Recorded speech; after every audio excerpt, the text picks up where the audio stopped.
leo iko hapa, jambo la kushukuru.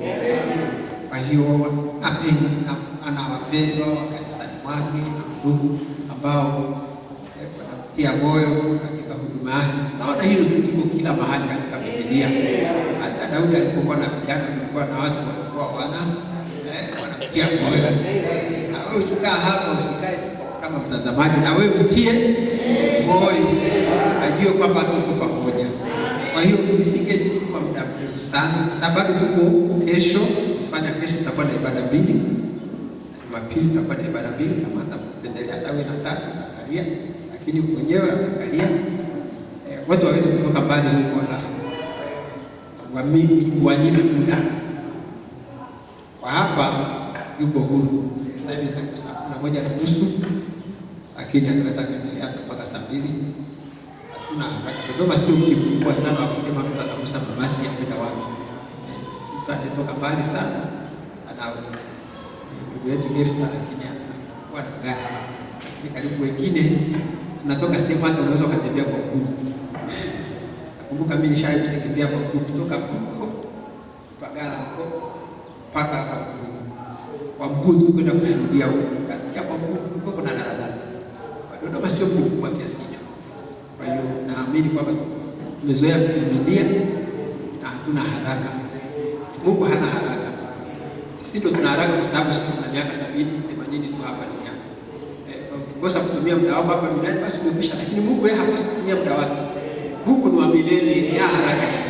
Kila kitu anakitawala yeye. China bariki.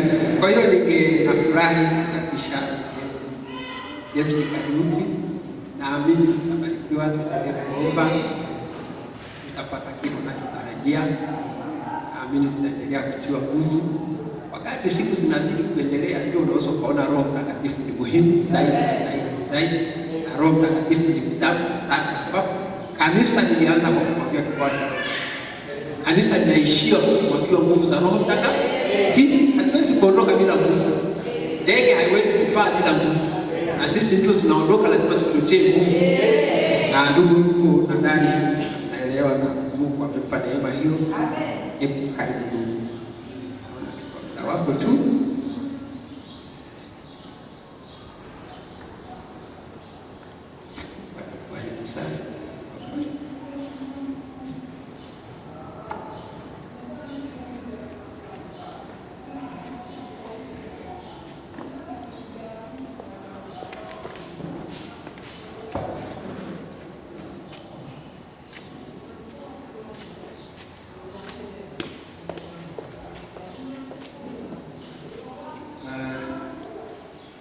Nawasalimu katika jina la Bwana wetu Yesu Kristo.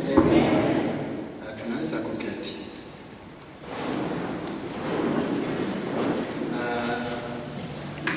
Asante sana kwa kuwa nanyi tena katika mahali hapa katika mji wa Dodoma kwa mpendwa wetu Brother Kireo.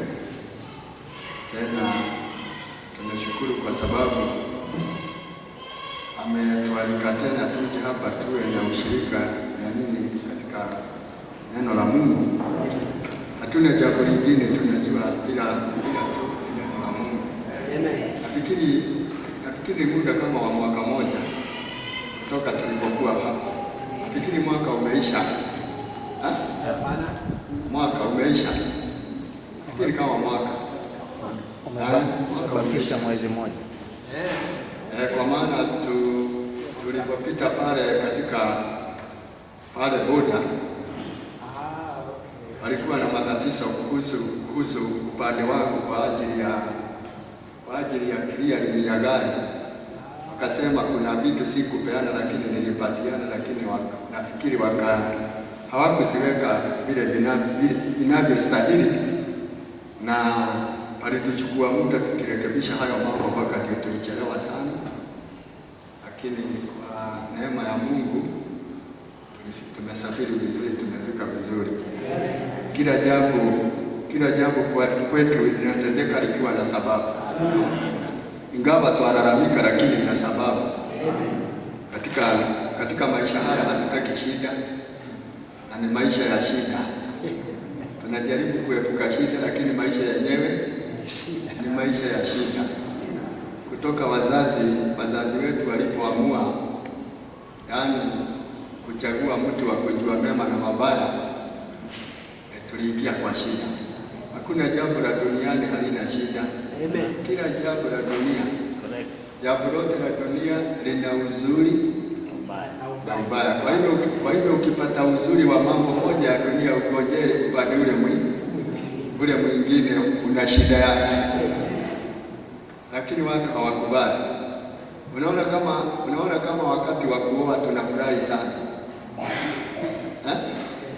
Unaona kama mambo yote sasa imekuwa shwari, imekuwa sawa. Lakini ujue baada ya kuoa kuna matatizo mengine katika ndoa tu itatokea. Hakuna jambo la dunia ambalo halina shida. Lina shida yake, uzuri na shida yake. Ukipata watoto unarukaruka, ina shida yake. Hata watoto hao kuna matatizo wataleta katika familia. Lakini wakati wa kupata huko unafikiria. Sisi tunasema katika methali yetu tunasema aliyepata alia na asiyepata analia. Aliyepata watoto analia na aliyekosa analia. Kuna usiku moja watu wawili, nataka tu ili muamke akili kidogo, lakini sitaendelea. Watu wawili walikuwa na watu wawili, yaani walikuwa ni wamama wawili. Mmoja alikuwa na mali sana, pesa nyingi, lakini hakuwa na watoto wa kula. Naye mwingine alikuwa na watoto wengi, lakini hakuwa na chakula ya kuwalisha. Sasa na vile watoto wanamsumbua na huyu mwingine anasumbuka kwa sababu hana. Sasa ikafika mahali hawajuani, lakini wanaishi mji moja, lakini hawajuani. Sasa moja kwa shida zake akaamua akasema, hakuna haja niishi duniani, nitaenda nijitubukishe kwa mto na mimi ni mambo yangu ishe. Akarauka mapema, yaani mwendo wa kuanzia saa 11, saa 10 hivi ukielekea kubabasuka. Naye yule mwingine naye na shida zake akasema, hata na mimi sina haja ya kuishi duniani, wacha na mimi niende nikajitubukishe kwa mto mmoja. Lakini naye Mungu akapanga vizuri sana. Saa ile huyu anaamua na huyu anaamua, watakutana. Wakakutana mahali pamoja, hakuna mmoja anajua mwingine. Yaani bado hakubabasuka vizuri, lakini unaweza kuona, lakini uelewe kabisa ni nini kile. Sasa mmoja anaangalia na mmoja akauliza, wewe ni nani? Na yule mwingine akauliza yule mwingine, na wewe ni nani? Wanaulizana. Sasa wakakaribiana, wakaulizana, sasa shida yako ni nini ili ndio uje hapa? Mmoja akamwambia, mimi nimekuja hapa kujitubukisha hii mtoni nife. Kwa nini? Kwa sababu sina watoto. Na wewe? Mimi nimekuja hapa kujitubukisha kwa vile watoto wamenisumbua na mimi nife. Shida yao ilishia hapo. Wewe unakuja kujua kwa sababu ya watoto, na mimi nakuja kujua kwa sababu sina watoto, twende nyumbani. Wakaona shida hizo zao ni bure tu. Mungu akamaliza shida. Wewe unajua kwa hiyo, lakini tushukuru Mungu. Sisi ambaye Mungu ametupa kujua. Sisi tumejua. Amen. Mimi nataka niwaeleze na mnisikilize tafadhali. Mimi sitoki kule, ninatoka mbali nikuje niwadanganye. Hiyo nataka muelewe. Na kama mimi nakuja kuwadanganya, si ni hasara basi nitumie pesa zangu nikuje niwadanganye? Kuna haja gani? Si heri nikae kwetu nidanganye watu kule ambao situmii pesa.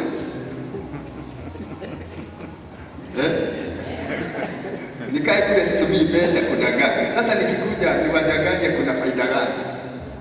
Kuna faida yote? Kwa hivyo ni lazima tuelewe mambo haya vizuri. Ina sababu ni Mungu tu ambaye amependa tuwe na tujuane na nyinyi. Na mfurahie sana, kwa sababu sisi Mungu ametusaidia kujua ulimwengu umepotea. Yaani kabisa umepotea. Tunaishi siku za udanganyifu na ulimwengu umepotea. Na si ulimwengu tu umepotea, hata watu wanaokiri wameamini ukweli wamepotea. Ati wamepotea kwa sababu shetani hana haja na uko nje. Shetani ana haja na wale wanajua, kwa sababu wale wanajua ndio adui wa shetani. Kwa hivyo shetani hapigani nje. Shetani huko nje ni kwake, ni kiwanja yake na ni watu wake, anatafuta sisi na ili atupate kulingana na maandiko na kulingana na vile Roho Mtakatifu amesema. Shetani anasema hivi, atahakikisha ataweka mtu mmoja miongoni mwetu wake. Ati atahakikisha ataweka mtu wake miongoni mwetu. Amen. Akuje awe ndugu. Ati awe ndugu. Nasema awe ndugu. Kwa sababu akija awe ndugu yetu, apitie hatua zile tumepitia, abatizwe vile tunabatizwa, aamini hata naamini ujumbe ni wa kweli, aamini na ufurahie. Alafu sasa kutoka hapo sasa ndipo sasa shetani atamtumia vizuri, ndio sasa apate kutudanganya kumpitia, na akitudanganya hatutaelewa. Kwa nini? Kwa sababu ni ndugu yetu. Ni ndugu yetu. Nikupa mfano kidogo wa Biblia. Kulikuwa katika safari ya wana wa Israeli kulikuwa na mtu anaitwa Dathan na Kora. Najua mnamsoma. Si mnasoma? Nani amewahi soma mambo ya Dathan na Kora? Naona kila mtu mnasoma. Nani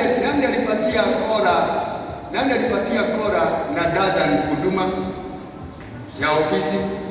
Musa. Ni Mungu alimwachilia awe hapo. Lakini akafika mahali akajiona yeye anajua yote. Na alipojua yote, kwa sababu sasa amekaribia mahali ambapo sasa hakuna mtu anaweza kumshuku kwa mambo yote. Alipokaribia pale, aliposema watu hawa ni wote ni watakatifu.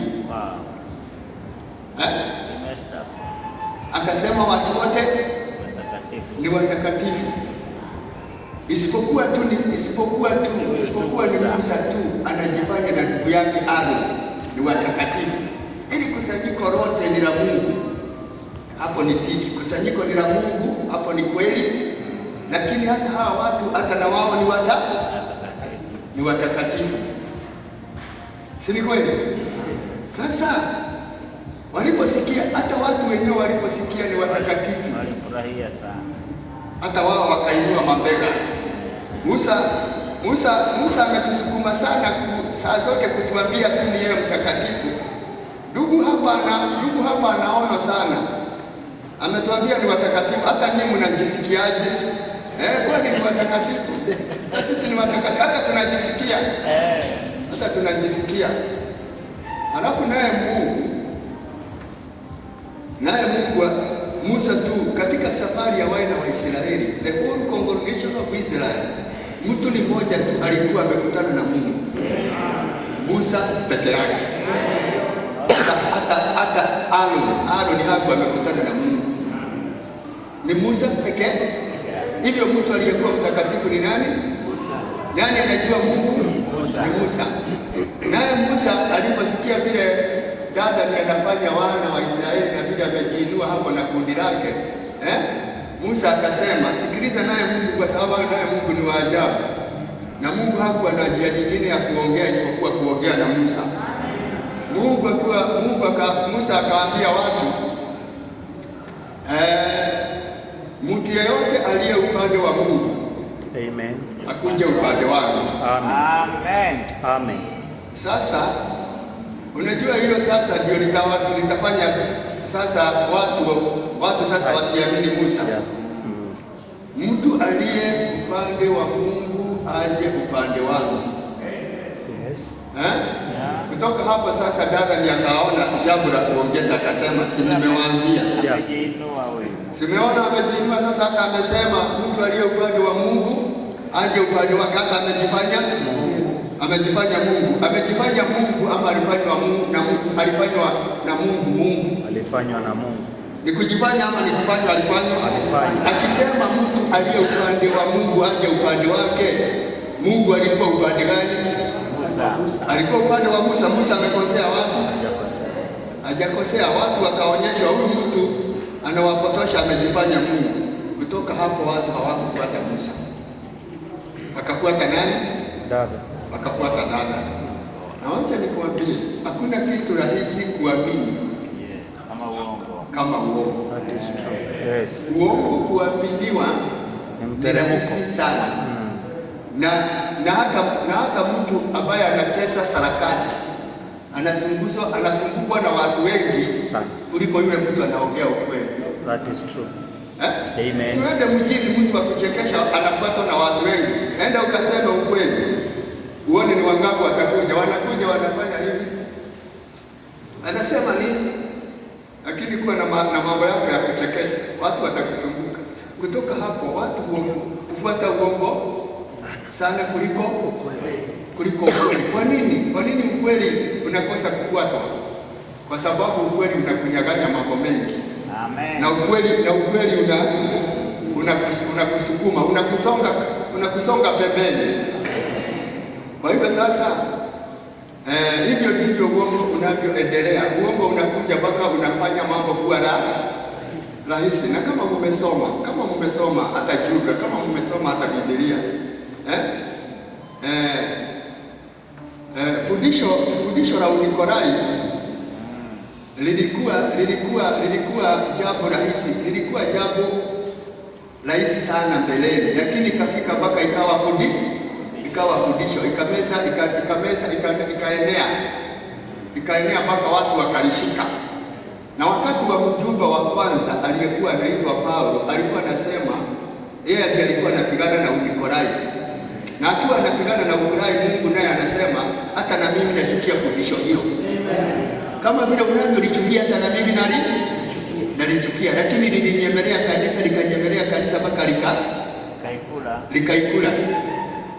Kwa maneno mengine upate kuelewa, ugonjwa wa mwili ugonjwa ule unaingia miili yetu, hautufaidii mara moja. Ati yani unasikia leo tu nimekuwa mgonjwa. Hapana. Kitambo usikie wewe ni mgonjwa. Ugonjwa umekuwa ndani ya mwili wako. Lakini umenyemelea kidogo, mara zingine unasikia udhaifu fulani, lakini si udhaifu. Lakini wakati utasikia umelemewa, ugonjwa umeenea mwili wako mpaka mahali pengine ukifika utaenda hospitalini na daktari aseme wewe unahitaji kulazwa kwa kitanda. Lakini hapo sipo ugonjwa ulianza mbali sana. Nao shetani hakuji mara moja na kusema mimi ni shetani.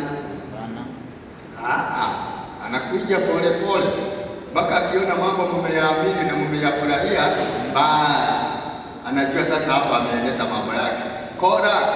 Kora alitumbukisha watu ngapi jehanamu? Si ni wengi? Haya, watu hawa alipeleka jehanamu walikuwa wametoka Misri. ama waliwapata jangwani? Wametoka Misri. Kwa hivyo wameenda safari mbali sana, lakini hawakufika, wakatumbukia jehanamu kabla hawajavuka. Nani aliwatumbukisha? Ni Kora. Nani? Mhuduma, mhubiri. Kama vile ilivyokuwa ndivyo ilivyo. Amen. Yes. Hii safari tuko sasa katika wakati huu, kuna ujumbe unaitwa kutoka kwa tatu. Nafikiri mnasoma. Kwa nini inaitwa kutoka kwa tatu? Inalinganishwa. Kwa maana kuna kutoka kwa kwanza, kuna Musa kutoka Misri kuelekea nchi ya ahadi. Taifa la Mungu likitolewa utumwa lipelekwa katika nchi ya ahadi. Haya, kutoka kwa tatu, kwa pili ni Yesu. Ni Yesu mwenyewe akitoa watu kwa sheria kuwaingiza kwa neema. Hiyo ilikuwa ni second Exodus. Alafu sasa wakati wetu ndio huu, ni kutoka kwa tatu. Kutoka na kila kutoka kuna kuitwa.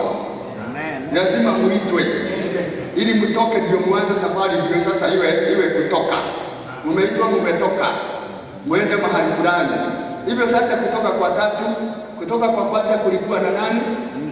Na Musa. Na kutoka kwa kwanza kama kulikuwa na Musa, tunajua si Musa aliyekuwa na kutoka, ni Mungu alishuka ndio aite kutoka, aanze kutoka. Akaongoza wana wa Israeli mwenyewe akitumia Musa. Lakini ni Mungu mwenyewe. Kutoka kwa pili, Mungu mwenyewe akashuka, Mungu Immanueli. Akawa hapa na mwili. Akitoa watu katika mafundisho ya Wafarisayo na Wasadukayo. Akiwaigiza kwa neema, alafu ndio watoe kwa neema, akiwalete kwa neema awaigize ndani yake. Kwa sababu ni ndani yake. Alafu naye huyu wa sasa ni Mungu tena ameshuka. Amen. Ni Mungu mwenyewe tena. Hallelujah. Lakini sasa anatumia mjumbe wa wakati wetu kutupeleka ndani ya Yesu tena. Amen. Hii mambo ni lazima tuelewe. Sasa tunaona kama ile ilikuwa kama ya kutoka ya kwanza ilikuwa na udanganyifu, watu wakatumbukia, hawakwenda Kanaani. Kutoka kwa pili kulikuwa naye na watu ambao walileta udanganyifu, watu hawakuendelea.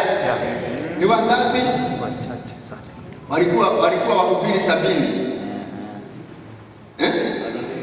7 ministers. 70 ministers. Wacha si washirika. Hakuna hatari kama hao. Hawa ndio sasa walikuwa wabaya kuliko Wafarisayo. It is true. Achana na huyu mtu, tumeshagundua hata huyu si mtu wa Mungu. Sasa ametuambia tutakula mwili wake na tunywe damu yake. Sasa wakarudi duni, wakadanganya wengi.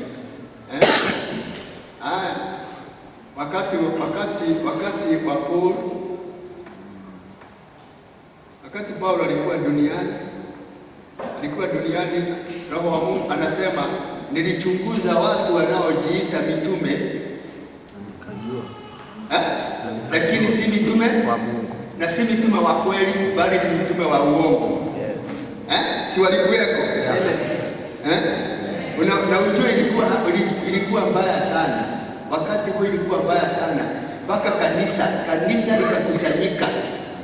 Kanisa lilikusanyika kujua vile watafanya kwa ajili ya watu hao wanaopotosha waaminio.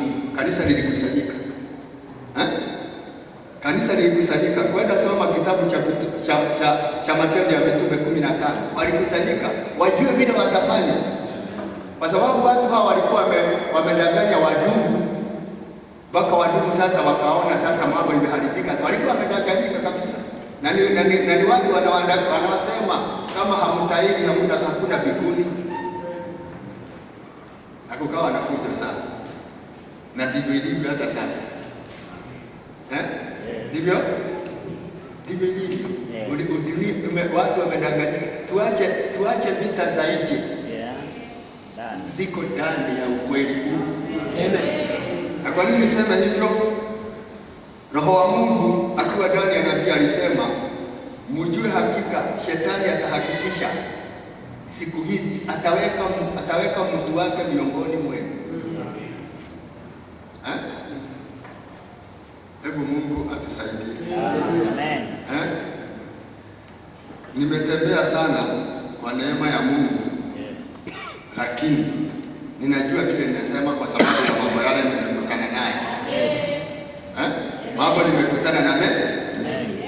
Nimekutana na mengi. Nimekutana na mengi. Nilienda juzi sehemu za Karagwe. Ile boda karibu Uganda. Watu wameeneza habari zangu ati mimi nanunua watu na pesa, ndio sababu watu wananifuata. Wakanieleza vile ninanunua watu, ati nina pesa mingi sana. Masikini wa Mungu ambaye hana chochote, nina pesa kweli za kuweza kununua watu. Na wakasema zile pesa ninapeana hazijulikani kule zinatoka. Lakini nina pesa ninapeana. Amen. Sasa na wananiambia ni wahuduma wananiambia, walikuwa wamekuja wananiambia vile watu wananesa, nikawaambia mtafanya hivi, mkae. Tumekuwa na mkutano na nyinyi wa kwanza, ni ukweli ama ni uongo? Wakasema ni ukweli. Sasa mketi leo na kesho Jumapili, kwa sababu ndio mwisho, ili mjue kama ni kweli, mkae muone nikinunua watu na pesa. Na hata nyinyi mtapata bahati, kwa sababu hata nyinyi nitawanunua. Hata nyinyi hamna bahati, sasa nitawanunua tu, si pesa. Lakini mambo ilibadilika bila mimi kuwajua. Mambo ilipobadilika, mkutano wa pili wa siku ya pili iliwaelekea mpaka sasa. Tukiamka Jumapili wakaniuliza maswali mengi, nikawajibu, alafu hawakukuja mkutano wa Jumapili, wakaenda. Walikuwa watatu, spies, wapelelezi. Haya, sasa sikiliza. Mmoja wa wale wapelelezi na wanaosema ujue watu wamedanganywa, ana bibi moja 13. Mhubiri wake ana wake 13 na anahubiria watu. Neno la Mungu lasemaje? Awe na sasa ana ngapi? 13. Na mwenye kutueleza hivyo ni mke wake aliyewacha hapo, akasema yeye ni wa 13. Jamani, hata watu ni vipofu jinsi gani? Wapi maandiko ya kuunga huyo mtu mkono? Wapi maandiko? Tuseme ukweli na tusipatane. Niwaulize swali. Toka leo hapa, alafu uende uchukue mke mwingine, utupe yule, uchukue mwingine. Wewe kweli kuna neema ya Mungu unangojea? Umevunja neno. Si tuseme ukweli? Amen. Umevunja neno. Hamujasoma ndoa na talaka? Amen. Ilisemaje? Tufundishe watoto wetu mambo haya, wasije wakaingia kwa shida gani? Kwa shida hiyo. Wasije wafundishe wasiingie. Alafu sasa mtu amejua, ametoka, ameenda, ametupa, amechukua mwingine, alafu sasa huyu hata mtu akirudi aseme anataka kurudi kanisani, tuna neema, tutasongesha. Tusongeshe neema hiyo. imsaidie arudi. Tuseme ukweli, watu hawajaenda mbali. Unaona mmenyamaza, hamtaki. Hebu tuombe. Bwana Mungu wetu Yesu Kristo, uliye jana na leo na hata milele. Amen. Tumeshukuru sana wewe Mungu kwa ajili ya neema umetupea. Yes, Father. Siku hizi za mwisho. Thank you, Lord. Asante kwa kutujalia haya mambo, ukatusaidia kuona na ukatusaidia kusikia. Amen. Mungu, tumekushukuru sana kwa neema ulitupea kutoka juzi. Yes, Father. Tulipoanza safari ya kuja katika mji huu, Mungu wetu, kufanya ushirika na wapendwa wetu, ndugu zetu. Amen. Asante Mungu kwa vile wewe umetujali barabarani. Yes, Father. Asante vile umetulinda Mungu. We need you, Lord. Mungu wetu, huo ni mkono wako, hakuna bidii yetu. Amen. Hakuna hata uweza wetu. It is true, Father. Hakuna mambo tunaweza kujifunia ama kujitukuza. Tumeona mkono wako. Kuanza safari katika hizi barabara kuu, Mungu wetu, na kufika. Amen. Tunajua hiyo inachukua neema yako. Amen. Na inachukua malaika wako. Mungu wetu, asante kwa ajili hawa ndugu. Yes, Lord. Ambao Mungu wetu, tena Mungu umekutusanyisha mahali hapa. Amen. Tumekutana hapa kwa ajili ya ile siku inaitwa leo. Amen. Ambao ulisema tukutane mara nyingi kwa ajili ya ile siku inaitwa leo kabla haijafika. Amen. Ili Mungu wetu tuweze kufarijiana moja na mwingine. Ili Mungu tuweze kuwa tayari kwa sababu ya kurudi kwako. Amen. Bwana Mungu, unajua sababu gani umefanya tuwe mahali hapa. Amen. Hatukuja hapa kwa ajili ya kuendeleza mipango yetu, ila tumekuja kwa ajili ya utukufu wako Mungu wetu. Amen. Na kwa ajili ya sifa zako. Yes, Father. Mungu, mikutano hii isiwe mikutano yetu. Yes, dear Lord. Bali iwe mikutano yako. Have mercy. Isiwe iliandaliwa na mawazo yetu, bali iwe iliandaliwa na wewe. Iwe wewe ndiye mwenye kuandaa mambo Yes, yetu. Father. Tunakuomba Mungu, ukaja wewe mwenyewe ukachukua kinywa hiki ukakitumia kwa ajili ya utukufu wako na kwa ajili ya sifa zako. Amen. Mungu wetu, nisiwe mimi mwenyewe kunena, ila wewe ukanena, kwa sababu ni kujitoa tu, nimejitoa na kanikapeana, ili wewe Mungu kunitumie kadiri ya mapenzi yako. Amen. Na kadiri ya utukufu wako. Wacha yule Roho wa kweli uliyesema atakapokuja atatuongoza atutie katika kweli yote. Amen. Mungu wetu, acha akuje leo atuongoze. Mungu wetu, atutie katika kweli yote. Tukujue wewe Mungu na tujue mapenzi yako. Amen.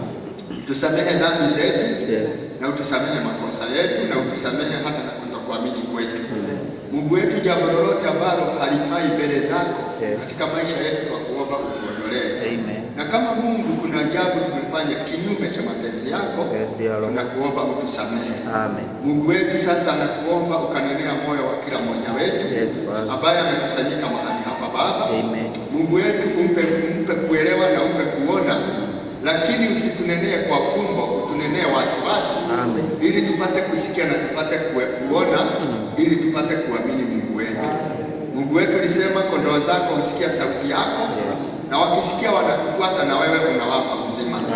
Tunaomba kwa ajili ya mchungaji wa kundi hili. Mungu wetu, umsaidie na umpe nguvu. Hata Mungu wetu ukampa afya ya mwili. Na Mungu wetu, uponyaji utokao kwako ukamponya. Kwa ajili ya utukufu wako na kwa ajili ya sifa zako.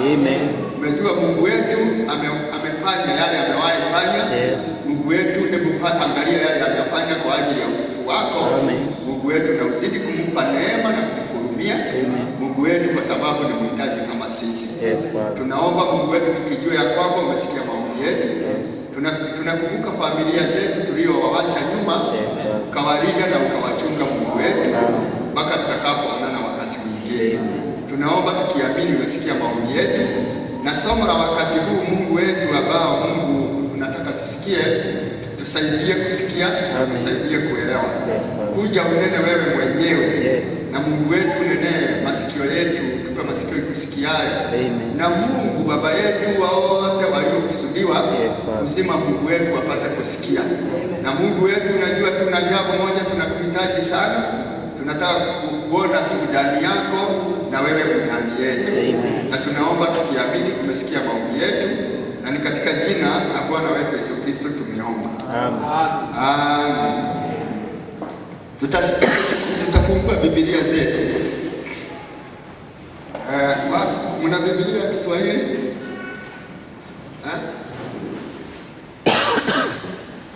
Muna Kiswahili hapa yenu? Leta iwe nayo hapa.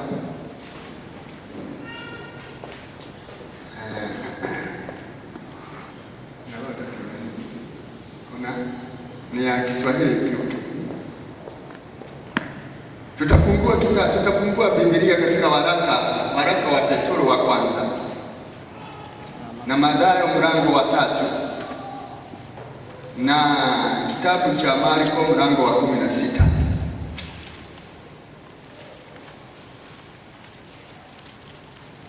Sehemu hizo ndizo tunataka kusoma. Tunaanza na waraka wa Petro, waraka wa kwanza wa Petro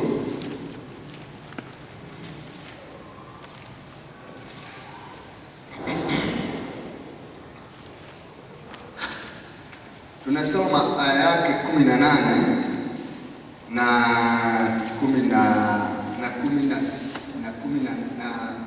hadi 21.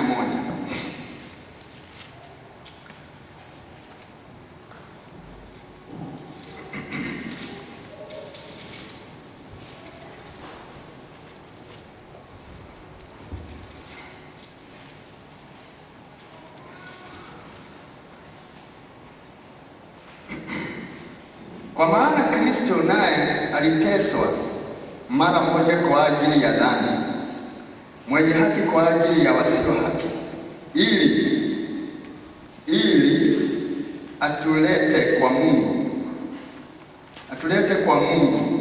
Mwili wake akauawa, bali roho yake akahuishwa, ambayo kwa hayo aliwaendea roho waliokaa kifungoni, akawahubiria watu wasiotii hapo zamani uvumilivu wa Mungu ulipokuwa ukigoja siku za Nuhu. Safina ilipokuwa ikitengezwa, ambamo ndani yake wachache, yani watu 8 waliokoka kwa maji. Mfano wa mambo hayo ni ubatizo unaowaokoa nyinyi pia siku hizi, sio kuweka mbali uchafu wa mwili, bali jibu la dhamira safi mbele za Mungu. Akafufuka kwake Yesu Kristo. Tunaweza kuketi. Mathayo mlango wa 10 Mathayo mlango wa 3.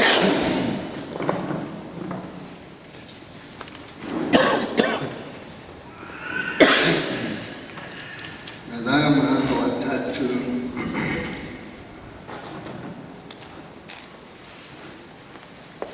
Mathayo mlango wa 3 tunasoma aya yake 11.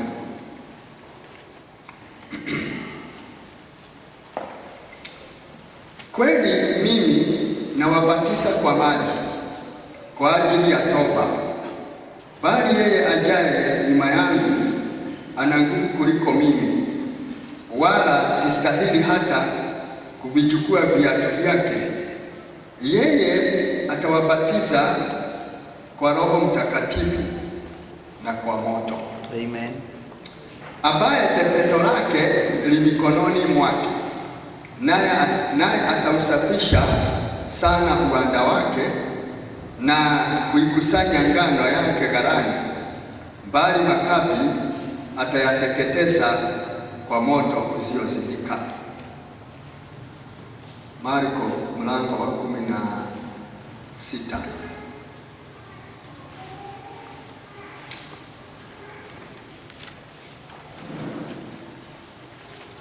Tunasoma aya 15 na 16. Akawaambia, nendeni ulimwengu mote ukahubiri Injili kwa kila kiumbe.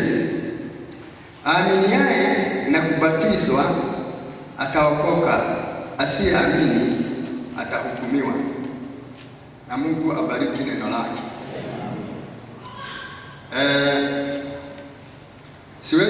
Siwezi kukumbuka mambo yale tuliyonena tulipokuwa hapa, lakini kama kuna mambo machache nakumbuka. Tulisema ni lazima huyu mtu afe. Mtu huyu wa ndani ni lazima afe.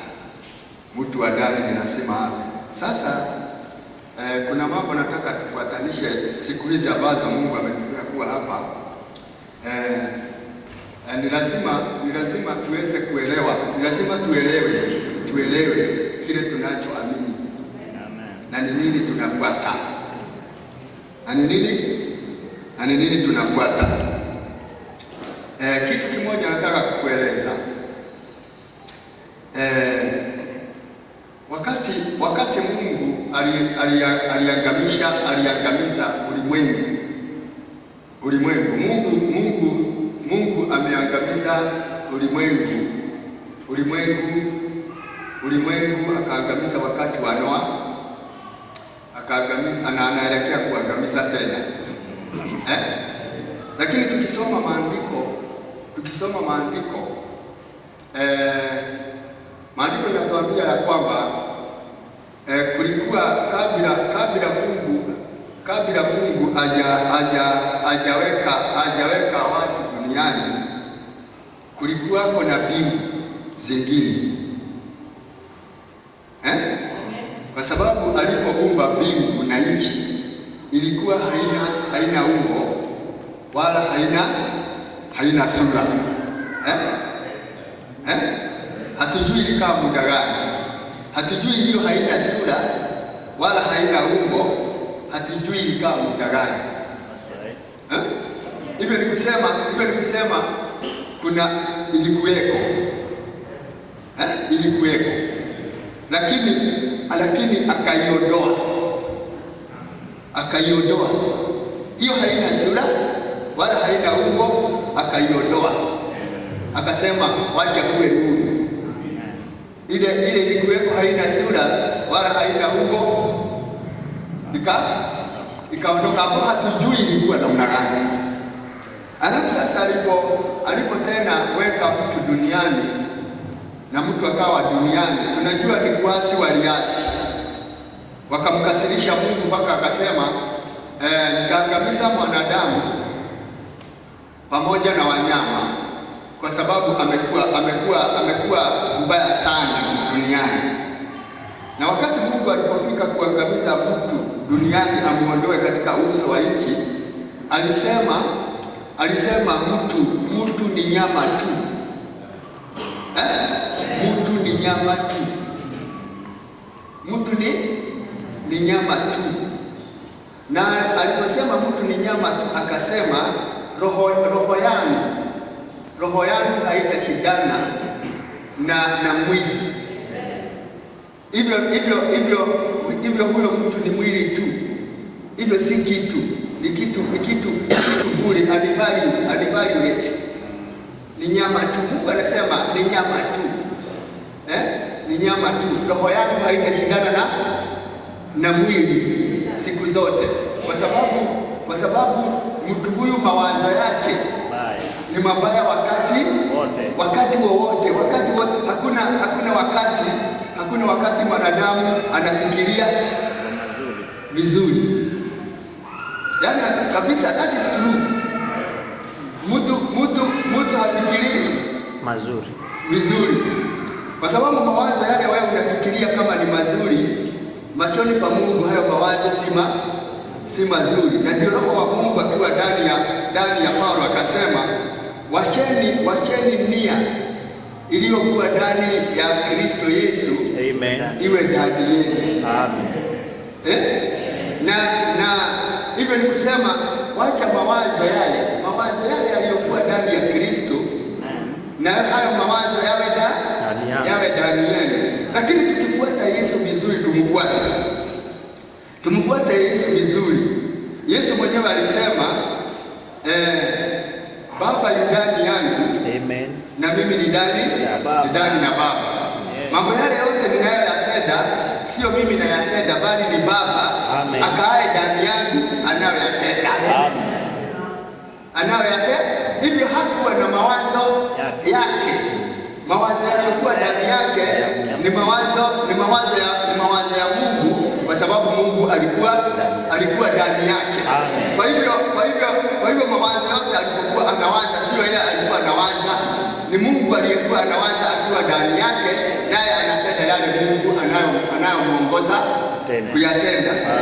Kwa hivyo sasa akisema wacheni tuwe na nia iliyokuwa ndani ya Kristo, hivyo ni kusema wacheni tuwe na Mungu aliyekuwa ndani yake, nawe awe ndani yetu.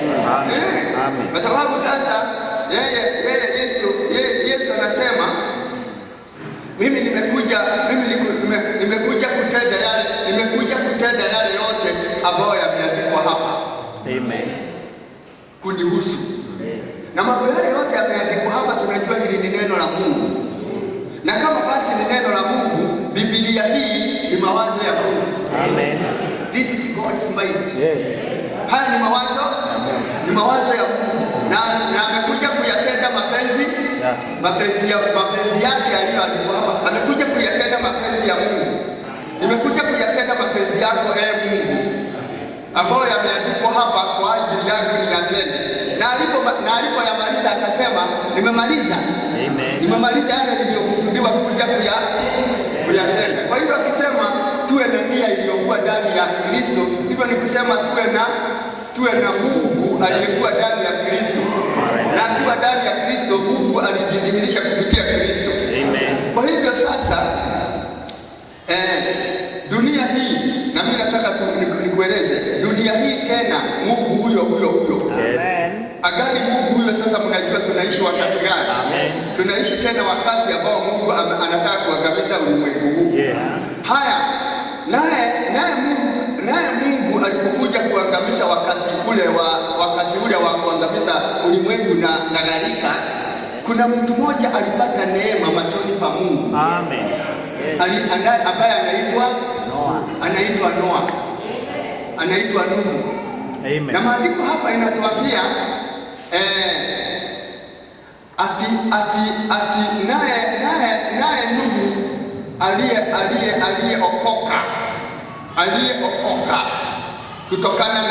aliyeokoka kutokana na maji. Lakini sasa sikiliza leo, maji haiokoi. Yes, that is true. Amen. The water don't save you. Yeah. Maji haikuokoi. Nataka uelewe hivi. Amen. Haiwezi. Maji haiokoi. Nataka kukwambia hivi. Wakati Mungu alikuwa anaangamiza ulimwengu wenye dhambi na maji ilikuwa ni hukumu. Yes. Yes. Maji ilikuwa ni hukumu ya Mungu. Yes. ya kuangamiza ulimwengu. Alitumia maji kuangamiza ulimwengu, kuangamiza wasio wenye dhambi. Haya, maji hayo ilikuwa iliyoangamiza wenye dhambi. Maji hayo ndio iliokoa Nuhu. Amen. Lakini ujue hivi, haikuokoa Nuhu. Water didn't save Noah. That is true, yeah. Katika wakati huo kulikuwa na njia. Amen. Kulikuwa na njia imeandaliwa na Mungu. Yes. Ya kuokoa Noah. Amen. Mungu alikuwa na uwezo angewacha Noah alee juu ya maji. Yeah. Yeah. Yes. Alee juu ya maji na asike. Yeah. Lakini Mungu alikuwa ana njia ameandaa. Amen. Na njia aliyokuwa ameandaa ndio ya kuokoa Nuhu. Amen. Amen. Na njia hiyo alikuwa anaokoa Nuhu nayo si maji. Kwa ndani. Si maji. Amen. Kuna kitu Mungu alikuwa ameonyesha Noah. Amen. Cha kuokoa. Amen. Na kitu chenyewe is a provided way. Amen. By God. Amen. Amen. Kwa hiyo si maji. Thank you. Na ndio unaona tumesoma maandiko ikasema ikasema hivi, mimi nawabatiza kwa maji. Amen. Mimi nawabatiza kwa maji kwa ajili ya toba. Lakini hakusema nawabatiza na maji ndio muokolewe. Kitu ni siri. Soma Biblia vizuri. Mimi nawabatiza na maji kwa ajili ya toba. Amen. Lakini kuna mwingine. Yeah. Amen. Anayekuja. Amen. Ambaye huyo ndiye atawabatiza. Yes. Kwa moto na kwa Roho. Amen. Hivyo ni kusemaje? Hivyo ni kusema ukiwa wewe umeamini. Yes. Na umeitwa na Mungu. Mnanisikiliza? Amen. Nani anasikiliza? Amen. Ikiwa umeitwa na Mungu, ujue kuna ubatizo huu. Amen. Amen. Amen. Na uandike kwa Biblia yako. Amen. Kutoka leo ujue ubatizo ni mara mbili. Amen. Kwa maana Yohana anasema mimi nawabatiza kwa maji. Amen. Kwa ajili ya toba. Amen. Lakini kuna mwingine atawabatiza, anakuja nyuma yangu, naye Amen, atawabatiza. Amen. Yes. Kwa Roho na moto. Amen. Hivyo Yohana akakuonyesha vizuri, ubatizo wangu si mwisho. Correct. Na haujafika. Hivyo mimi nimekubatiza kwa hii maji, ungojea yule mwingine akija naye ujue atakubatiza. Amen. Atakubatiza. Amen. Atakubatiza. Kwa sababu huu wangu hauokoi. Amen. Huu ni wa toba tu. Amen. Umetii, unakuja ukitubu dhambi zako na mimi nakubatiza. Kwa maneno mengine nataka ujue maana ya kubatizwa na maji. Yes. Kubatizwa na maji unabatizwa na maji ndio ugoje. Amen. Ubatizo mwingine. Amen. Na tena kwa ubatizo wa maji ni dhabihu inaoshwa. Amen. Kwa sababu dhabihu ni lazima ioshwe ndio sasa igoje. Haya, kulingana na msemo mwingine ambao ni wa nabii ambao tumetumiwa, anaongea kuhusu msekobe. Msekobe si mnamjua? Tortoise. Ukimkuta anajifanya mawe, si ndio? Anaficha miguu, anaingia ndani na kichwa anaingiza ndani. Kwa hivyo unaona nini? Jiwe. Unaona jiwe. Hivyo hata unaweza kuingilisha.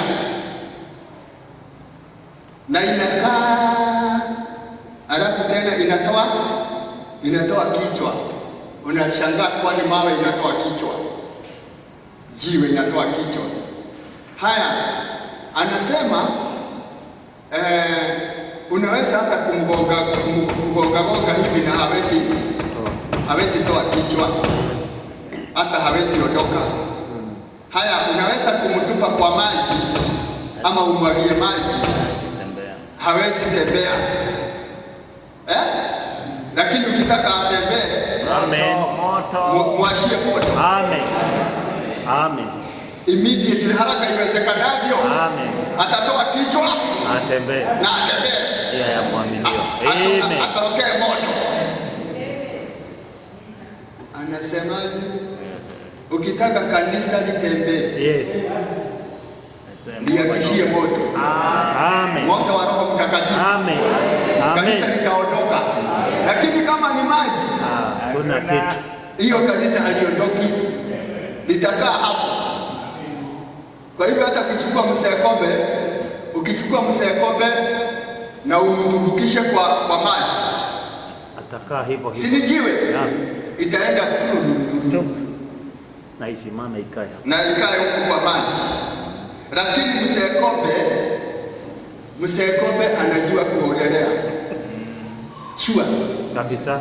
anajua kuogelea, atatoka, atoe kichwa na atoe miguu na aogelee na atokee nchi kavu. Ni msekobe ama si msekobe? Mzee Kobe. Alikuwa kwa maji. amepinduka kutokuwa jiwe.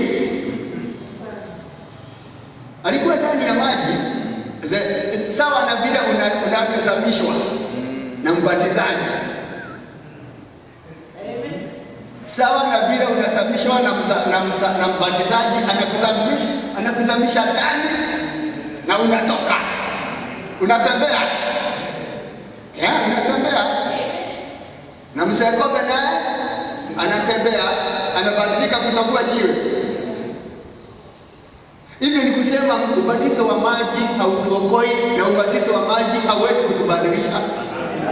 It will never. Haibadilishi. Hata kidogo. Na mimi nakwambia ukweli, haibadilishi.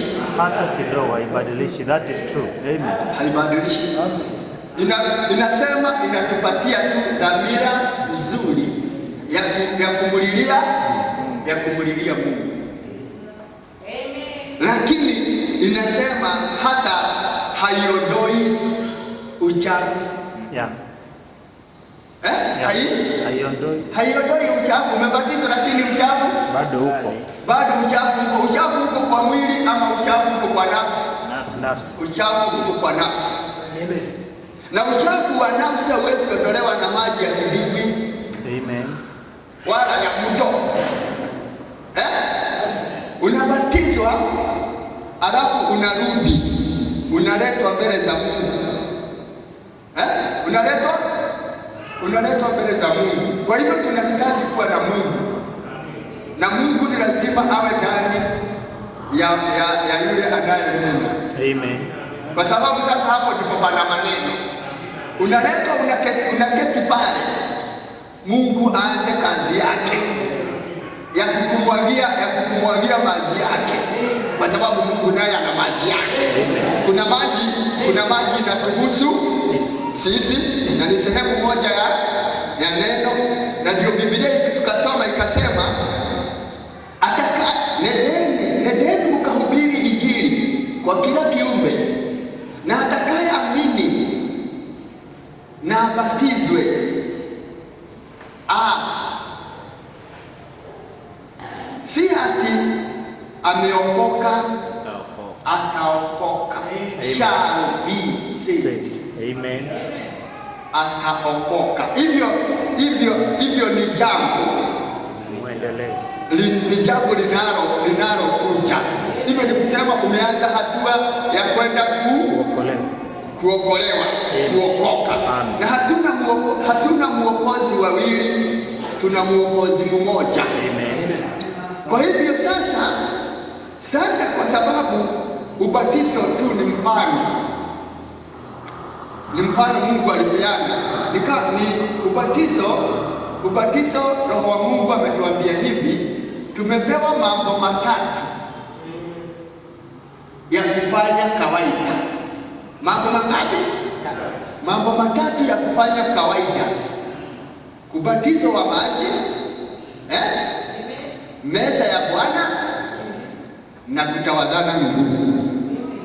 Three things.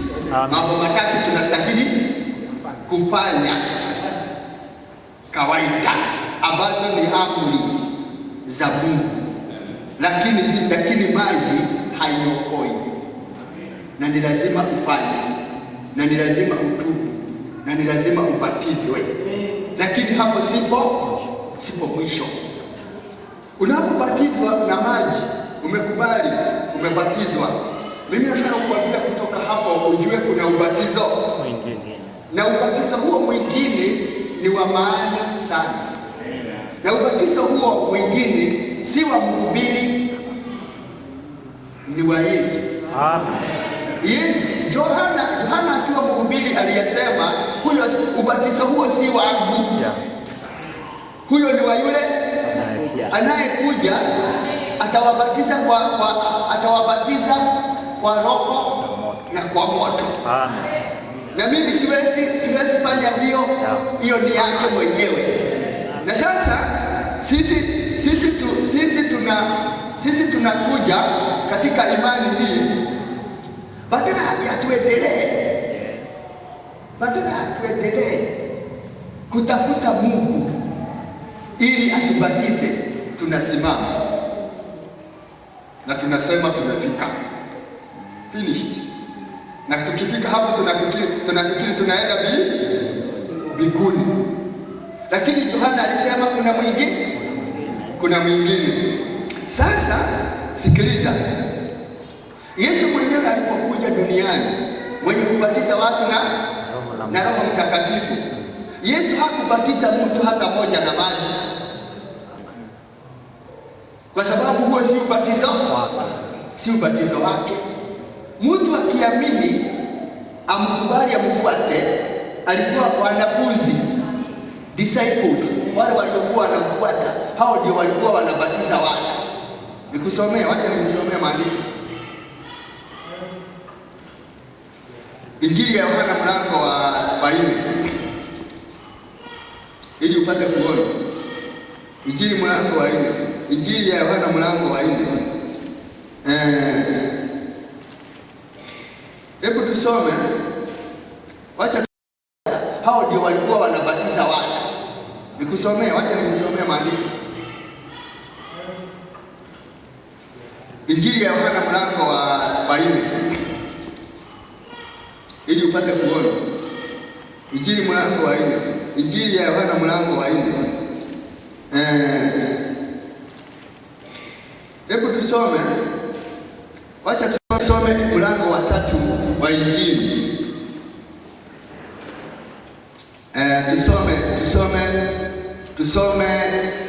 Kwanza tusome chapter 3 verse 22 to 26. Hiyo ni chapter 3.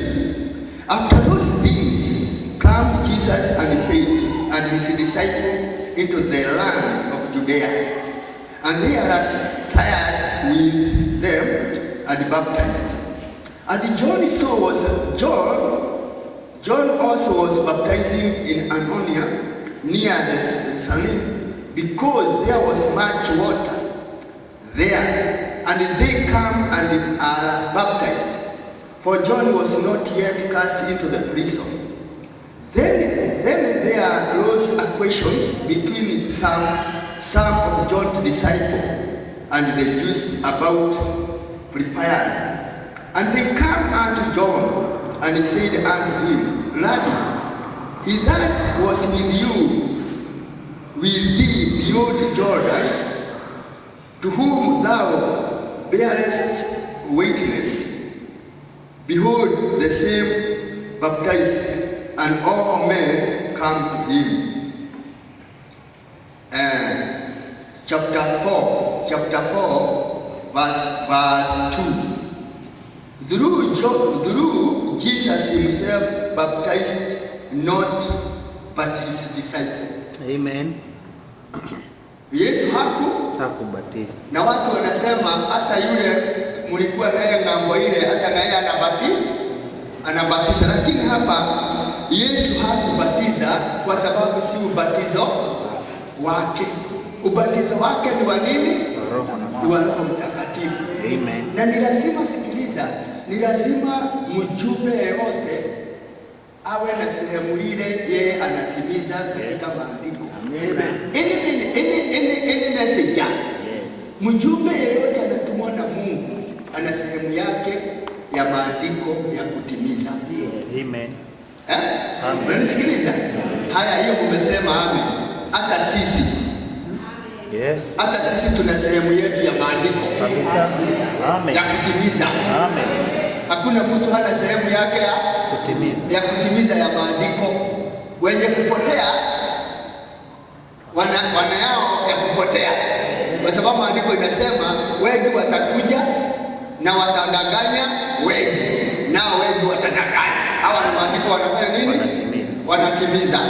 Haya, Yesu mwenyewe alipokuja hapa alisema, wale baba wote ulionipa hakuna hata moja niliyepoteza, ila yule mwana wa kupotea, ili maandiko itimie. Amen. Kusulubishwa kwa Yesu ni kulingana na maandiko. Kufufuka kwake ni kulingana na maandiko. Kupaa kwake ni kulingana na maandiko. Kushuka kwake ni kulingana na maandiko. Mjumbe wetu wa wakati wetu ni kulingana na maandiko. Anacheza maandiko mengi sana kwa Biblia. Amen. Yeye ndiye anacheza Luka 17. Yeye ndiye anacheza Ufunuo mlango wa 10. Yeye ndiye anacheza Ufunuo mlango wa 3:20 pale. Ana maandiko mengi.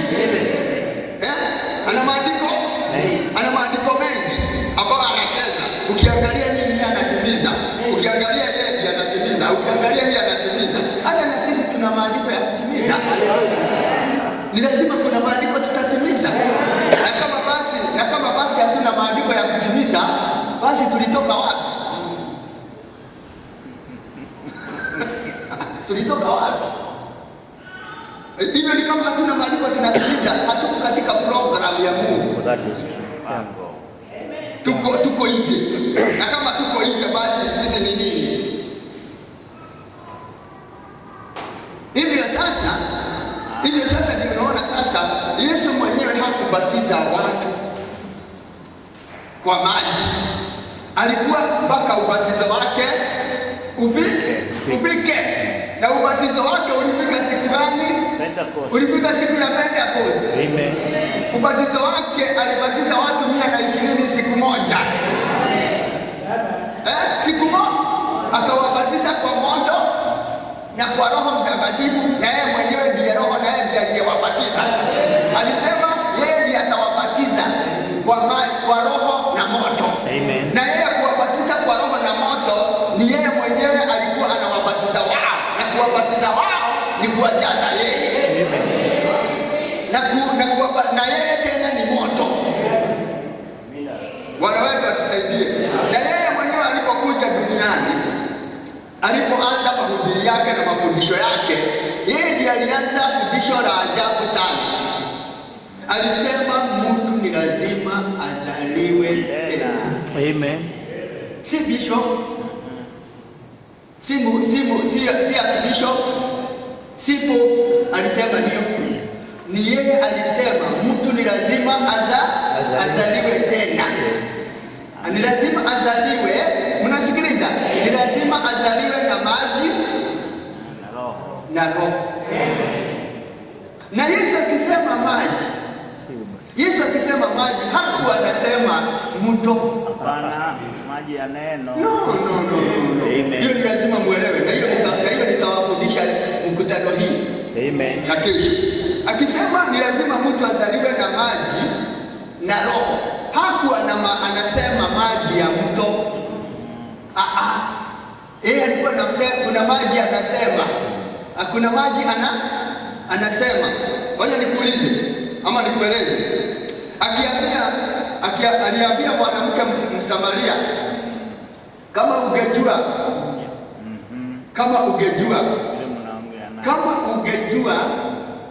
kipawa cha Mungu na ujue ni nani unayeongea na yeye. Mambo mangapi? Mambo mawili. Ajue kipawa cha Mungu, alafu arudi ajue ni nani anaongea na yeye. Angelimwambia ampe maji anywe. Na sasa kama alikuwa ni maji wako wapi? Wako kwa mtoni.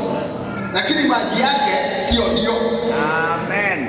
Maji yale anataka huyu amuombe ampe ni maji ya uzima. Na maji ya uzima ni yeye mwenyewe. Yeye ndiye uzima. Hakukuwa uzima mwingine. God is eternal. Na yeye ndiye uzima huo. Sasa anamwambia uniambie sasa nikupe maji. Na maji yale nitakupa ni maji ambayo itakubujika ndani yako. Na nikikupatia maji hayo hautaona kiu tena. Amen. Na huyu mwanamke ana kiu ya ulimwengu. Amen. Na akimpatia hii maji kiu imeisha. Amen. Nikiu anakupa maji ambayo inatoshelesha. Inatoshelesha na nafsi yako. Kutoka hapo sasa wewe hautaona kiu tena. Hakuna kitu ya ulimwengu utaonea shauku. Amen. Kwa sababu sasa wewe una kila kitu ambacho kina haja sana ndani ya moyo wako. Kutosheka ni Mungu. Amen. Lakini kama hauna Mungu utosheki. That is true. Utatoshekaje? Na ndani yako kunahitaji Mungu. Amen. Sasa akasema ni lazima mtu azaliwe tena kwa maji na roho. Yeye ni maji hayo. Amen. Anataka unywe, yeye ndiye anakupea Roho Mtakatifu. Amen. Na ni lazima yeye ndiye anakuosha na maji, na maji yake ni neno. Amen. Alafu kutoka hapo akisha kuosha wewe, anapo anakuja anajimwaga ndani.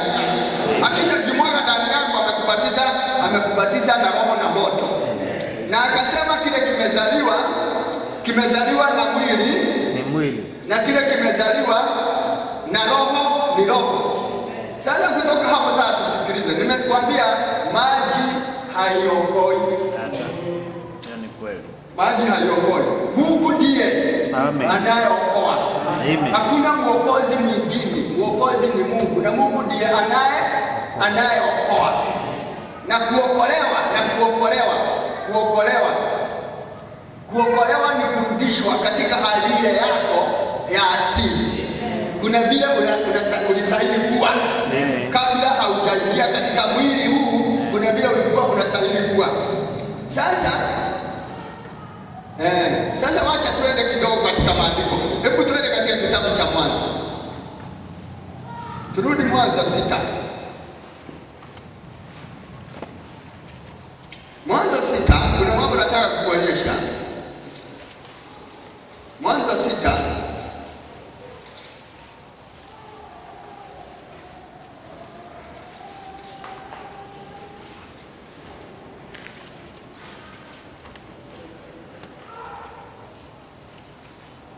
Mwanzo 6 tusome aya yake 8. Inasema hivi: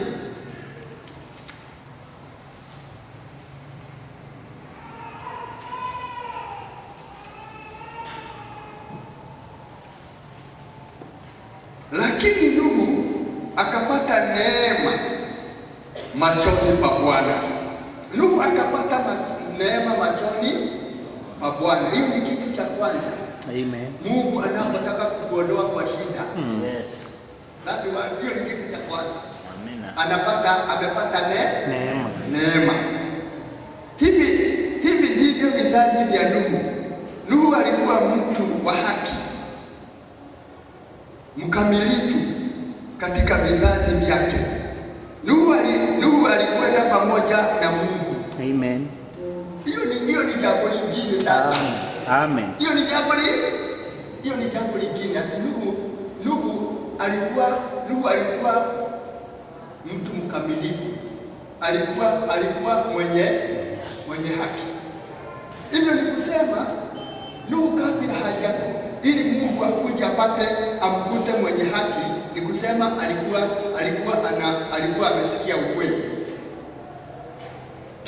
True. Nani mnajua, kama mnasoma ujumbe, unajua Nuhu hakustahili kujenga safina? Sijui kama mnajua hivyo. Nuhu hakustahili kujenga safina. Kujenga safina alikuwa anafanyia wokovu wake kazi. Amen. Hivyo Nuhu alikuwa amesikia habari kutoka kwa Enoch. Alikuwa anastahili waende na huyo. Amen. Huyo Enoch alikaa na Mungu akachukuliwa. Amen. Baada ya Enoch kuchukuliwa, Mungu alikuja kuhukumu dunia. Hivyo ni kusema walikuwa wamekataa ukweli. Walikuwa wamepewa neema mbeleni na Enoch, kwa sababu Enoch alikuwa ni nabii wa Mungu. Hivyo ni kusema alikuwa amehubiri miaka mingi sana, watu wakakataa. Hivyo kutoka hapa ndio Nuhu akuja apate neema, ndio awe mwenye haki. Hakuna mwenye haki mbele za Mungu kama hajapewa haki na Mungu. Hakuna mahali pengine haki inaweza toka. Haki, mtu mwenye haki kutoka wapi? Haki inatokana na nini? Na Mungu mwenyewe. Haki inatokana na Mungu mwenyewe. Haya, awe mkamilifu. Alikuwaje mkamilifu kama hajatokana na Mungu? Na dunia imeharibika. Na kama una haki yako, hiyo haki yako si ya Mungu. Sasa yeye amepata neema, ameonyeshwa kutoka hapo, kwa sababu ni mwenye haki. Unaona sasa anaambiwa hivi sasa 11, dunia ikaharibika mbele za Mungu, dunia ikajaa dhuluma. Mungu akaona dunia na tazama imeharibika, maana kila mwenye mwili ameliharibia njia yake duniani. Kila mwenye mwili, everybody, mtu yeyote duniani njia zake zote zizo, na ndivyo ilivyo leo. Amen. Ndivyo ilivyo leo, kama vile ilivyokuwa siku za Nuhu, ndivyo itakavyokuwa na leo. Acha niwaulize, na leo watu wako sawa? Watu ni wazuri? No. Watu ni wazuri? Watu wameharibika. Hakuna watu. Mimi nakwambia hakuna watu. Watu wameoza. Yeah. Kabisa machoni pa Mungu. Mungu hawezi leta hukumu kama watu wako sawa. Yeah. Ujumbe huu umeendelea muda gani? Miaka zaidi ya 50. Si ulianza kuhubiriwa 33? Si ndio? Na kutoka 1933 na sasa si karibu 100? Si karibu miaka 100? Haya sasa sio kutoka tuseme kutoka 1933 mpaka sasa. Sio ni neema tu. Neema ambayo iko kwa ajili ya wewe na mimi. Amen. Kwa sababu kama Mungu angemaliza dunia 1933 mimi singepatikana. Haya, kama angemaliza dunia wakati nabii alipumzika mimi singepatikana. Lakini neema hiyo ilikuwa kwa maana mimi nilijulikana. Mungu anashikilia tu hazina zake mpaka mimi nipatikane na mimi nikuje. Na alikuwa ya kwamba nikija nitaamini. Amen. Kwa maana alikuwa ananichagua hata kabla misingi ya dunia. Amen. Na wakati alikuwa ananichagua katika kabla misingi ya dunia, sikuwa katika mwili. Sikuwa katika mwili. Amen. Mimi nafsi yangu ilikuwa imeumbwa. Ilikuwa imeumbwa kabla dunia hii haijaumbwa. Kile kilikuwa kimesalia kutoumbwa tu ni mwili, kwa sababu mwili wangu ni sehemu ya dunia. It is only material of the world. Amen. Lazima dunia ingeumbwa ndio material hii ipatikane. Hii ipatikane. Lakini nafsi, amen, nafsi ilikuwepo kabla dunia hii haijaumbwa. Na hiyo ndio ilichaguliwa, na hiyo ndio inasikia, na hiyo ndio inaamini. Amen. Thank you. Hallelujah. Si mwili. Glory. Mwili hauna maana. That is true. Amen. Hiyo ndio sababu kwa maana ya kujulikana, wewe ulijulikana na ukiitwa unaitika. Na sauti iliyopaa kukuita. Hii sauti ilikuwepo hata kabla ya misingi ya dunia. Amen. Hii sauti ya ukweli huu ilikuwepo. Amen. Ulisikiwa, Mungu alikuita nayo. Na hakukuita leo. Amen. Alikuita hata kabla dunia haijaumbwa. Ndio sababu unaitika. Glory. Hallelujah. Na Mungu akakupangia hata kutodanganyika. Hautadanganyika. Amen. Na kama wewe ni wa kudanganyika, ulikuwa umedanganyika hata kabla dunia haijaumbwa. Yes. Kwa hiyo ni lazima ujielewe vizuri. Amen. Ujielewe vizuri. Nuhu alipopata neema, walikuwa wangapi? 8. Alikuwa yeye akapata neema. Alipopata neema akaambiwa dunia imeharibika. Na dunia ilipoharibika, Mungu akamwambia, wewe sasa kuja nikuonyeshe. Amen. Ujenge safina. Amen. Ya kukuokoa wewe. Amen. Listen, ujenge safina ya kukuokoa wewe na nyumba yako. Amen. Hivyo mtu mwingine nje ya familia ya Noa angeweza. That is true. Amen. Mungu akisema kitu ni hivi amemaanisha. Amen. Asema ni wewe. Amen. Wewe na nyumba yako. Wewe ujenge hii safina ya kukuokoa wewe na watu wako. Na hiyo ni Mungu anamuonyesha jinsi ya kuokolewa. Ni Mungu anamuonyesha jinsi ya kutoka. Ni Mungu hiyo neema anampea. Neema hiyo ndio safina hii. Amen. Na safina hii ndio itamuokoa. Amen. Na sikiliza. Hii safina anajenga safina iliumbwa siku hiyo? Hapana. Ilikuweko? Yeah. Yes. Ilikuwa. Silikuweko? Amen. Nuhu alijua maana ya hiyo miti? Alijua maana ya hii miti kabla Mungu hajamuonyesha maana ya miti hii? Hakujua. That is true. Alikuwa anajua wokovu wake huko kwa huu mti? Hakujua. Lakini Mungu siku hiyo alikuja. Amen. Akamuonyesha maana ya mti huu. Amen.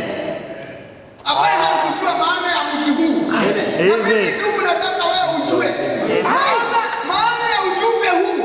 Amen. Maana. Amina. Huu ujumbe ujue maana. Unaitwa ujumbe wa neema, message of grace. Kama ile Nuhu alipata pale. Ujue maana ya ujumbe huu, usiuchezee, kwa maana wokovu wako huko kwa huu. Amen. Amen. Na ujumbe huu una wale. Amen. Una wale umelenga. Amen. Si wote. Una wale umelenga. Amen. Kuna wale watausikia na kuna wale watauelewa.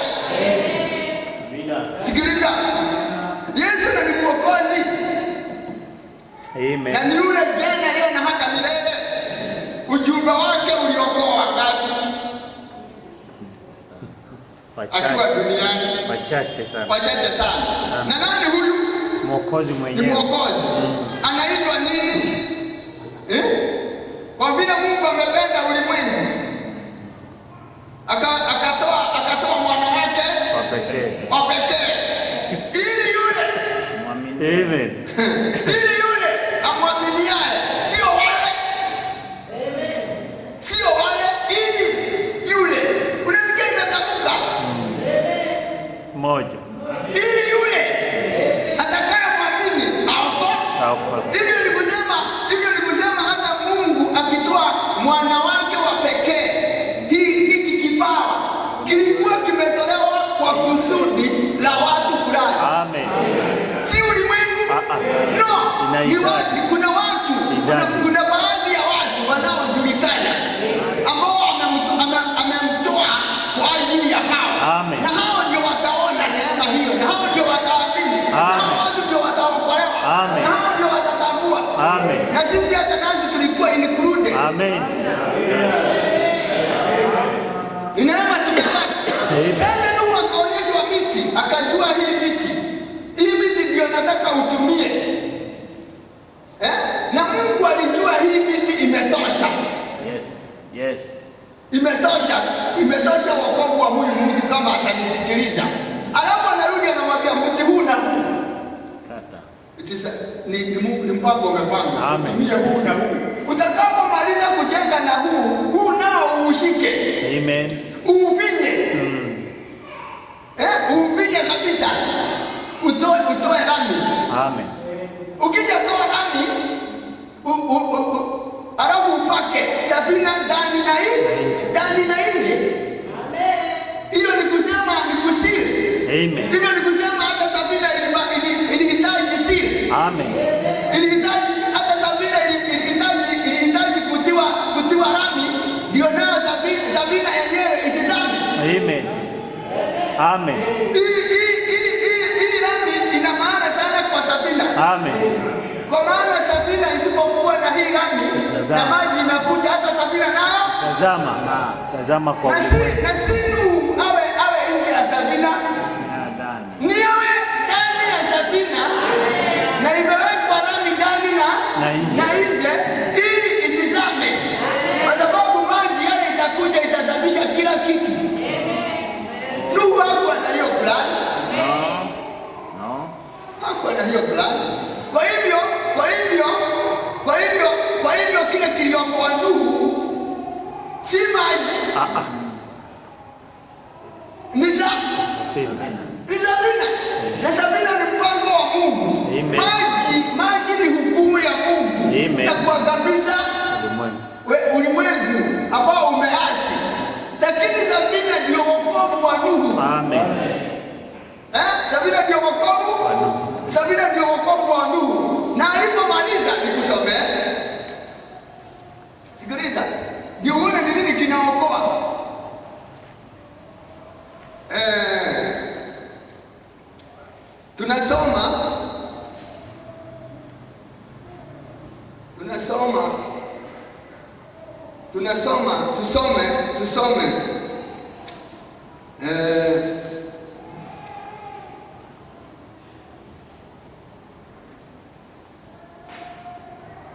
Tusome 22 ya Mwanzo mlango wa 6, mlango wa 6 wa Mwanzo 22. Ndivyo alivyofanya Nuhu, sawasawa na vyote alivyoamriwa na Mungu, hivi ndivyo alivyofanya. Kama vile alivyokuwa ameamriwa na Mungu afanye, hivi ndivyo Nuhu alifanya yote alivyokuwa ameamriwa afanye. Hivyo ni kusema Nuhu akawa na utiifu, obedience, amen, ya kufanya yote alivyoamriwa afanye. Na hivyo ndivyo hata na sisi, ni lazima tufanye yale yote Mungu ametuamuru kufanya. Amen. Ni lazima aone yote tumefanya. Alafu sasa sikiliza, 7, mlango wa 7. Baada ya kufanya yote, Bwana akamwambia Nuhu, ingia wewe na jamaa yako yote katika safina, ingia. Hivyo ni kusemaje? Ni kama watu wako pale nje, niwaambiete ingieni ndani. Usalama huko ndani, si nje. Amen. Amen. Amen. Ingieni ndani. Usalama huko ndani, si nje. Ni hatari nje. Mungu alijua nje ya safina ni hatari. Wewe ingia ndani. Amen. Ingia wewe na jamii yako ndani, akaingia ndani. Amen. Na alipoingia ndani, Mungu akafunga mlango. Amen. Kwa sababu safina yenyewe ni kivuli kizuri sana cha Yesu Kristo mwenyewe. Amen. Kwa sababu ni ndani wokovu ni ndani, si nje. Lakini Mungu anaingia, Mungu akafunga. Si Nuhu alifunga, ni Mungu. Amen. Aliyefunga. Na Mungu akajua ya kwamba mwanadamu ni yule anaweza toka. Nimfungia stop. Wacha nifunge na niende na funguo. Hata kama mashida itakuwa mingi akiwa ndani, hatoki. Amen. Amen. Mungu akishika akufungia ndani, hutoki. Amen. Anakuachia njia moja tu ya kumtegemea. Thank you. Hallelujah. Amen. Usaidizi wako utatoka. Amen. Akamwambia nimekuachia njia moja ya kuangalia. Dirisha ipo juu, ukiona shida, uitane juu. Kwa hivyo akamfungia ndani. Na Mungu anataka kukushika na akufungie ndani. Amen. Na kufungia ndani ni ndani yako. Amen. Kikundi si ndani. Kikundi si ndani. Ni ndani. Ndani ya Kristo. Na ndio uone, sikiliza. Na ndio uone ni hatari. Mungu akikutoa, ukikuwa nje yake, uendelee. Wewe fuata mambo vizuri. Nuhu alipotoka ndani ya safina, ni nini kilifanyika? Alifanya mambo maovu. Alipotoka ndani, baada ya gharika na akamaliza na akatoka ndani.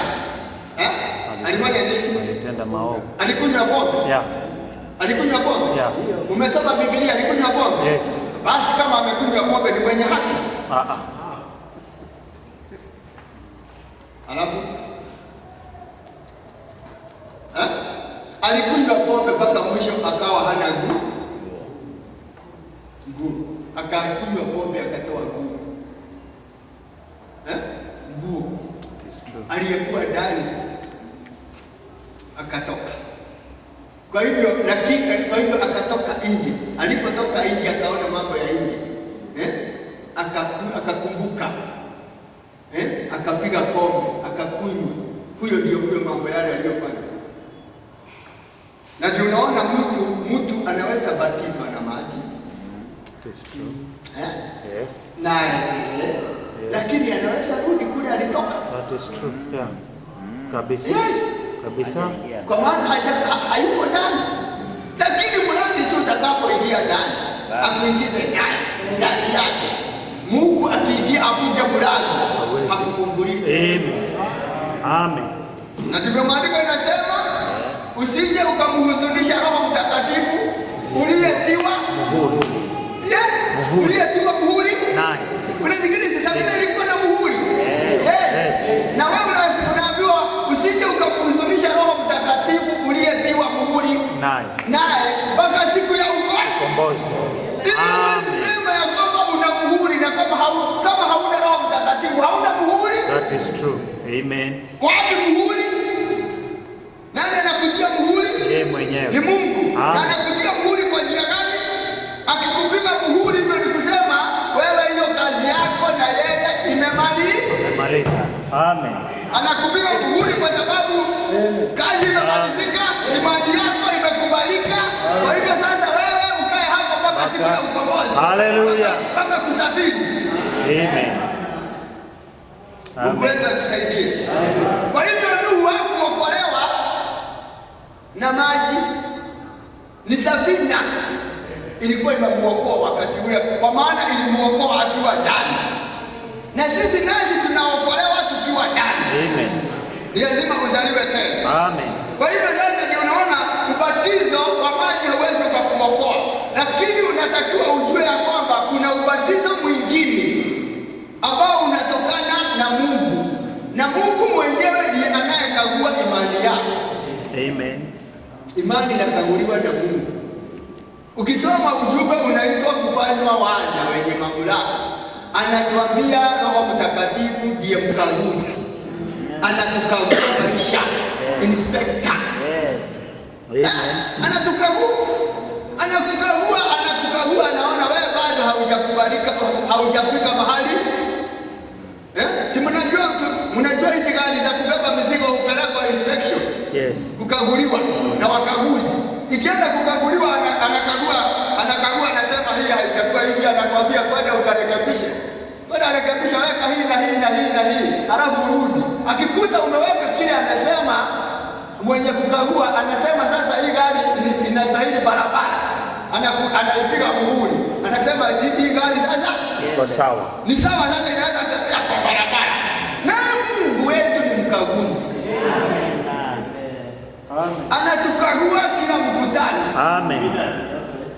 Saa zingine ni mkutano unakaguliwa, unaonekana kuna jambo halijakuwa, anakuacha alafu urekebishe, uweke mambo sawa, mpaka siku ile ataona iko sawa sasa yote. Amen.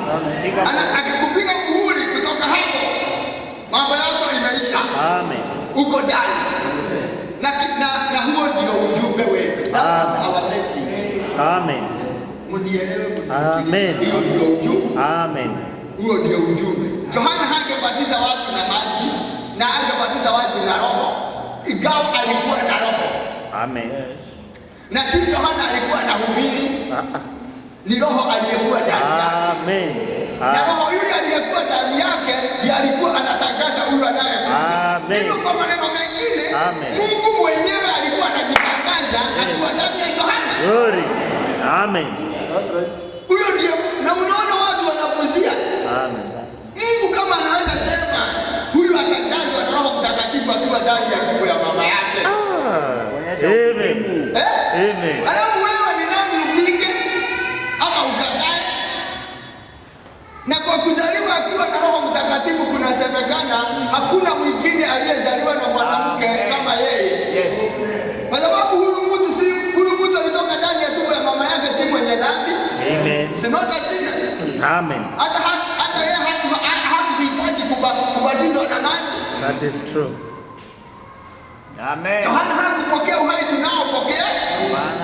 Hakupokea uhai wa dhambi. Yes. Amen. Alipokea uhai wa Mungu akiwa ndani ya tumbo ya mama yake. Glory. Akija duniani hii ni mwenye haki. Amen. Akija duniani hii ni mtakatifu. Akija duniani hii yeye ni kiumbe cha milele. Amen. Thank you. Amen. Amen. Inasemekana hakuna mwingine kama huyu aliyezaliwa na mwanamke. Kwa sababu yeye amepokea uzima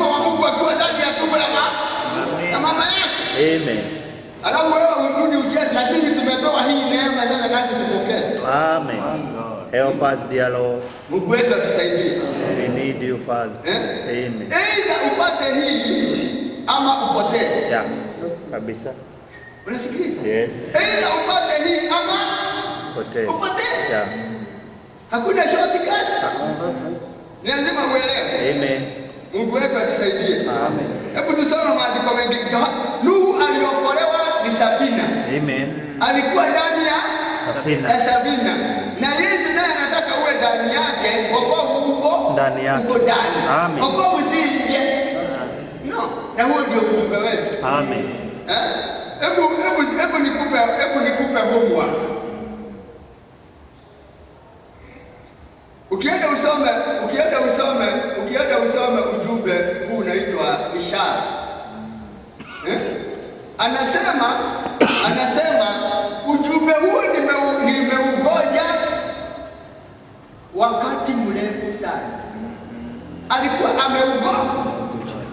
Alikuwa ameugoja ujumbe wa ishara muda mrefu sana. Na akasema katika huo ujumbe, anasema wakati nilikuwa nahubiri hizo jumbe zingine kutoka kabla hajahubiri ishara, hizo jumbe zingine za nyuma zote zilikuwa lenga. Amen.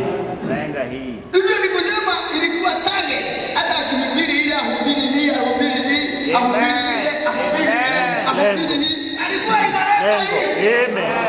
Hivyo ilikuwa yote inalenga hii. Hivyo ni kusema hii ndio mwisho. Amen. Hili kifuniko ya yote ilikuwa imehubiriwa. Amen. It is a capstone. Hiyo ndio ilifunika ile zingine.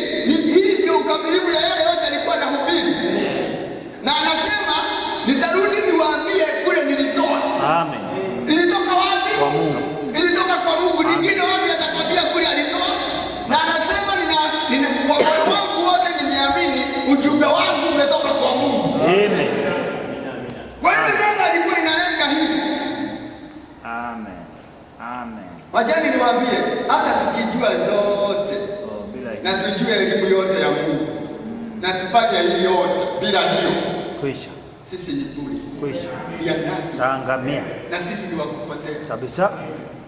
Hata tujue mingi, hata tujue sijui nini. Amen. Thank you. Hata tujui tuelewe nini. Hata kama tutasoma Biblia, hata kama hatuisomi, tunaweza kusema kama waandishi bila kuiangalia. Tumeisoma, tumeijua, bila hiyo kwisha. Taangamia. Taangamia. That is true. Thank you, Lord. Paulo akasema hata nikitoa mwili wangu uwe dhabihu. Yeah, that is true. Bila nitoe mwili wangu uwe dhabihu na nipeane mali yangu yote. Bila hiyo, bila upendo, bila Roho Mtakatifu. Kwani upendo ni nani? Roho Mtakatifu. Roho ni Mungu mwenyewe. Yule anayependana amezaliwa na Mungu. Alafu amezaliwa, yule anayependana amezaliwa na Mungu. Hivyo ni kusema hata wenyewe upendo ule unaosema na hauna Mungu. You don't have hauna. Yeah, that is true. Una upendo mwingine tu wa kawaida. Help us. Ambao unakuwa na watu. Hata kubwa naye. That is true. Yeah. Wewe upendo. Si anajenga hospitali. Yeah, kabisa anajitolea. Si uliona popo akipigwa risasi anasamehe mtu. Ni wa Mungu. Popo anapigwa risasi anasema ati nimemsamehe. Sio ni ibilisi tu. Amepigwa risasi anasamehe na ameua wangapi? Yeye mwenyewe ameua wangapi? Wengi. Ni wangapi ametumikisha kuzimu? Wengi. Dunia yote. Sinaona shetani bila alivyo mjanja. Na wewe ukiona mtu huyu ni mtu wa Mungu. Hapana. Ni mtu wa Mungu kweli? Hapana. Thank you, Lord. Mtu wa Mungu. Mungu wetu atusaidie. Amen. Injili ya Yohana mlango wa kwanza.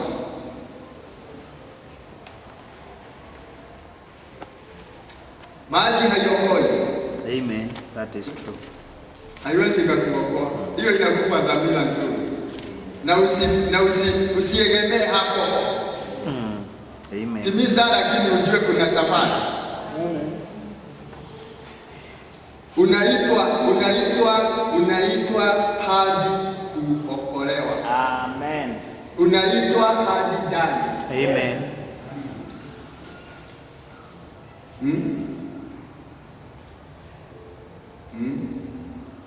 Injili ya Yohana mlango wa kwanza 32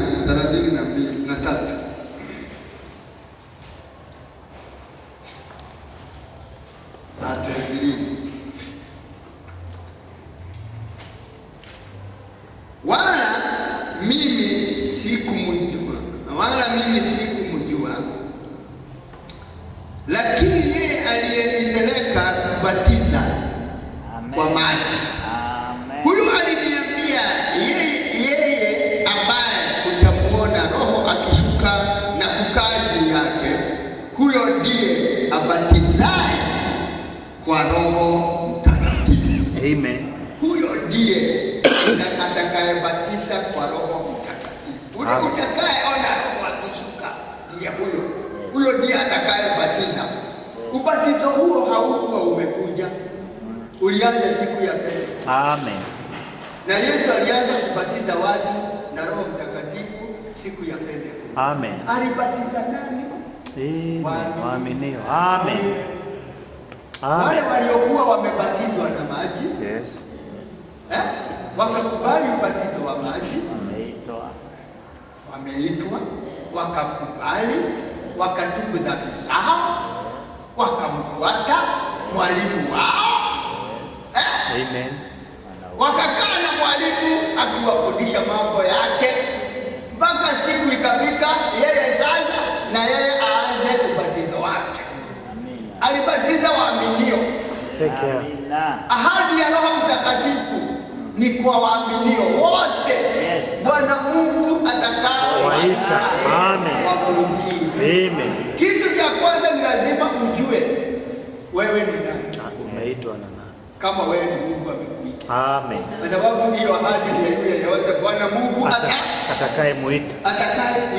Kama ni Mungu alikuita. Amen. Hiyo ahadi ni yako. Amen. Amen. Yes. Amen. Lazima ujue mwito. Amen. Kabisa, wewe kabisa hauyumbayumbi kabisa. Amen. Hii si kujiunga, no way joining. Haina na. Tumekuwa sijui kama sikumbuka, labda sijawahi kueleza. Mnajua kuna kanisa moja tu. There is only one church. Kanisa ni moja tu. Mnajua hivyo? Kanisa ni moja. Si mbili. Moja tu. Ila uwe ndani ya hiyo kanisa ama uwe hauko kanisa. That is true. Amen. Kabisa. Ujue mlango wa hiyo kanisa ama usijue. Hiyo. Unajua sasa hii nyumba inaitwaje? Na watu? Kwa watu wanasema ni kanisa. Bwana, hii nyumba inaitwa kanisa. Haya, hata wakati mlikuwa mnajenga mliita kanisa. Lakini si kanisa. Ni lugha ya mwanadamu. Hii ni nyumba tu. Hii ni nyumba sawa na nyumba zingine. That is true. Ila tu ni tumejenga kwa mpango fulani wa kuifanyia